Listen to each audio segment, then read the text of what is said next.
Welcome to TheoTrade. This is Don Kaufman. Here we are. It's the second trading day of the year, January 4th, 2017. You are watching the Theo Night video.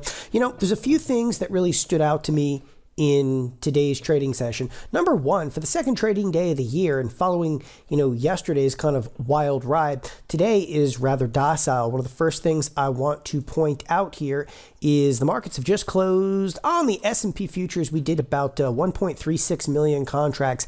That is extremely light, folks. Again, I'll zoom out on the S&Ps here and just display, sure, volume is picked up yesterday. Today it dives out a little bit. But again, we're not even really at, not even close to heavy trade, but we're not even at kind of par with normal trading days from 2016. So something to be pointed out. Again, kind of a light trading session here. The next thing that I want to point out, and this is a real standout in today's trading session, and the irony is I don't think a lot of people really picked up on it. So the FOMC minutes came out at 12 noon Mountain Standard Time. I'm on Mountain Standard Time. That's 1 p.m. Central Time. So again, those FOMC minutes came out. Now, I have watched, dozens and dozens of events like FOMC minutes, and specifically I've watched dozens and dozens of events of the FOMC minutes that have come out. And I want to zoom in specifically on this time frame, okay? And the exact the exact moment that these FOMC minutes came out, because I don't think that I've seen more of nothing occur. So the exact moment that those FOMC minutes came out, we traded, get this, 892 S&P contracts. Now that's in 1 minute. That might not sound like anything to most people if you don't look at the S&Ps, but it's a change in tone of the marketplace. I say a change in tone. The market, okay, is discounting now everything that the FOMC has to say. It's a change of the guard, and that reverberated through the fact that no one traded on those FOMC minutes. Okay, and again, more specifically, when I say nobody traded, you can't even see a blip on the radar screen until you start to come into here 13 minutes after the FOMC announcement. We started picking up on contract size. That had nothing to do with the FOMC announcement at that point.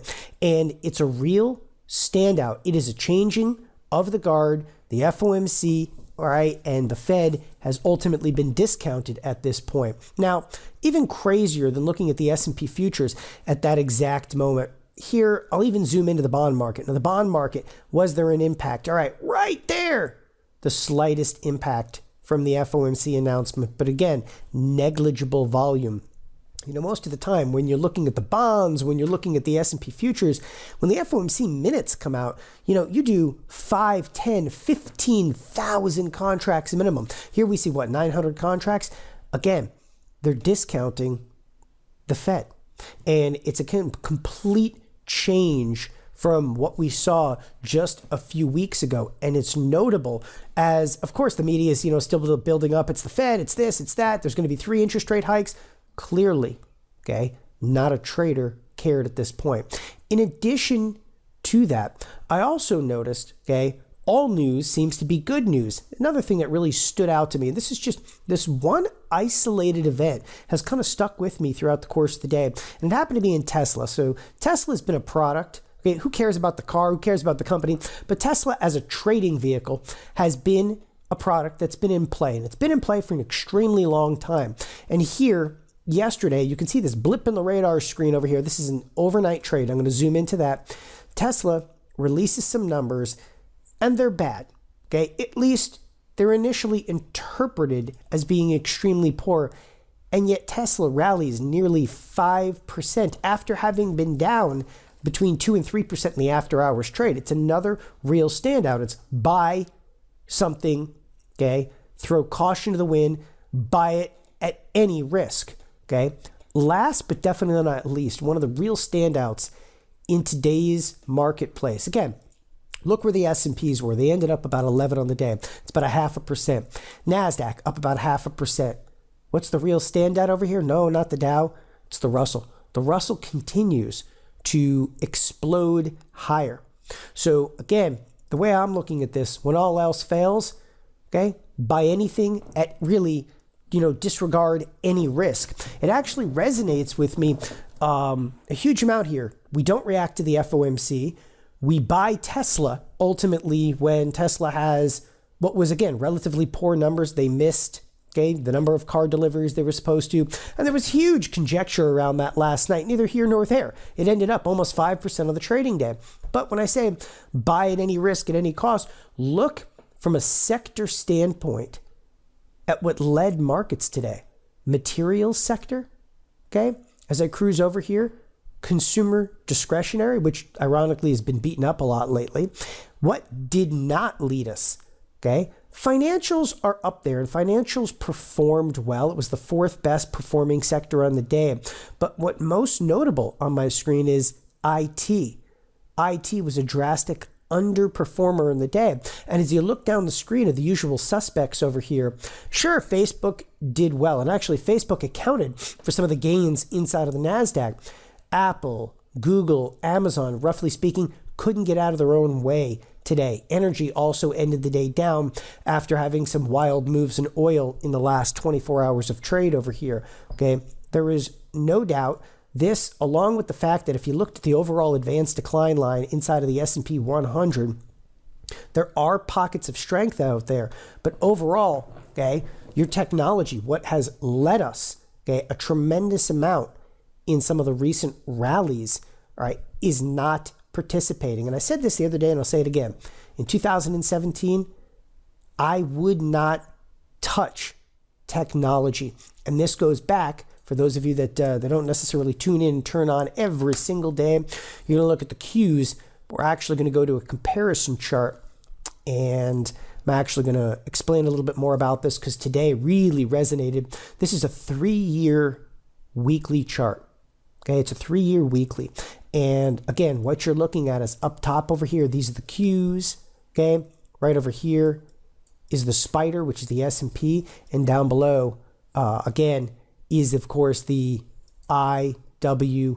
All right, it's the IWM. So you have the Qs, the spiders, and the IWM. Now, on a 3-year chart, you're going to see, of course, the NASDAQ drastically outperforming the IWM. That's on a 3-year. Take it down to a 1-year. Okay. On a 1-year, you see the IWM drastically outperforming, of course, the NASDAQ. It's the exact opposite. Okay. Your underperformer here clearly is the NASDAQ. And even on a shorter duration, again, take this to multiple durations here to get a feel, but you even take it to a shorter duration, and it's again, it's becoming staggering in terms of how quickly these products are converging upon one another.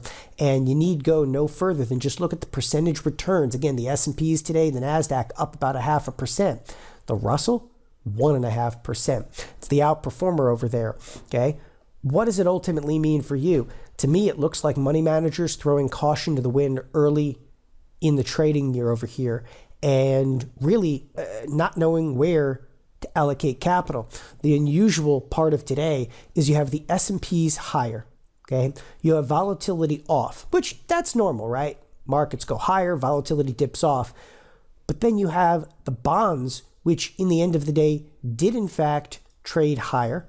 Okay, you can see the rally inside of the bonds, but it had, again, almost no impact whatsoever to the financials.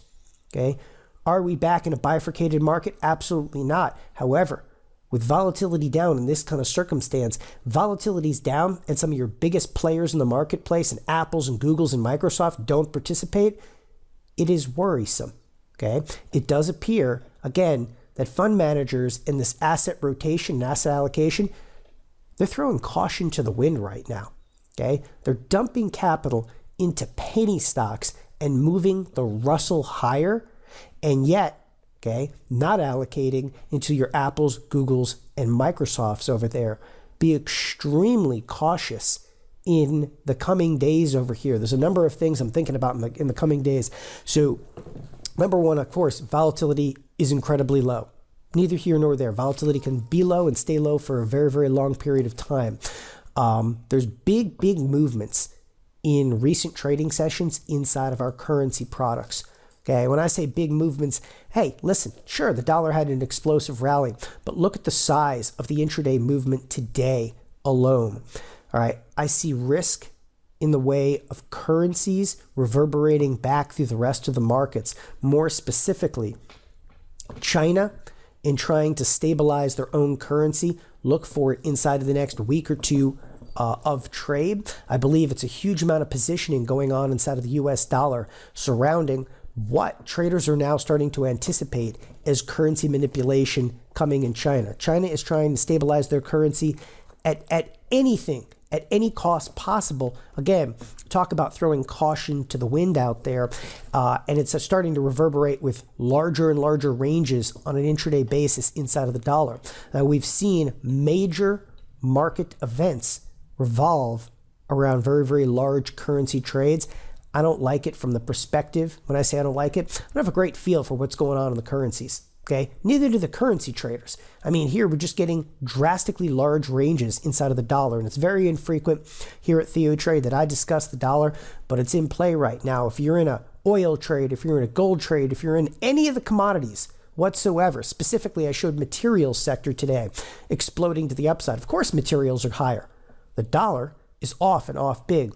Look for some of these trades to possibly reverse, okay, inside of the coming days. Again, look at the Russell and how, okay, trade is throwing caution to the wind, because this trade here in the Russell, to me, is possibly the single best short that we might get inside of 2017. Thanks everybody for joining us here at TheoTrade. I am Don Kaufman. Be back in the TheoTrade chat room all throughout the course of this week. Have a great evening, everybody. Bye-bye.